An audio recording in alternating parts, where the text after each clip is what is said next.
Hello, আমি পেটুক বলছি। মকর সংক্রান্তিতে পৌষ পার্বণ বিহুর মতনই দক্ষিণ ভারতের উৎসব হলো পোঙ্গল। দীর্ঘদিন চেন্নাইতে থাকার দরুন দক্ষিণ ভারতীয় সংস্কৃতির সাথে আমার রন্ধ্রে রন্ধ্রে পরিচয়। তাই আজকের রেসিপি হলো পোঙ্গল খাতো ভেন পোঙ্গল। ব্যাপারটা খুবই সোজা, আমাদের খিচুড়ি আর কি, তবে কিছু আলাদা মশলা সহযোগে তৈরি। প্রেসার কুকারে ঘি দিয়ে তাতে চাল ও মুগের ডাল সাঁতলে নাও এবং জল দিয়ে 4-5টা সিটি দিয়ে দাও।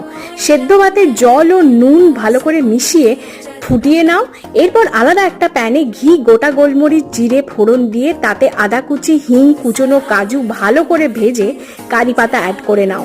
পুরোটা ভালো করে কুক হয়ে গেলে ভাতের মধ্যে অ্যাড করে দাও, আর এটাই কিন্তু মেন ফ্লেভার।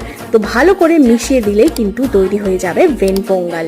রেসিপিটা কেমন লাগলো সেটাও জানিও, আর তার সাথে সাবস্ক্রাইব করতে ভুলো না কিন্তু। উৎসবের দিনে জানাই সবাইকে শুভেচ্ছা।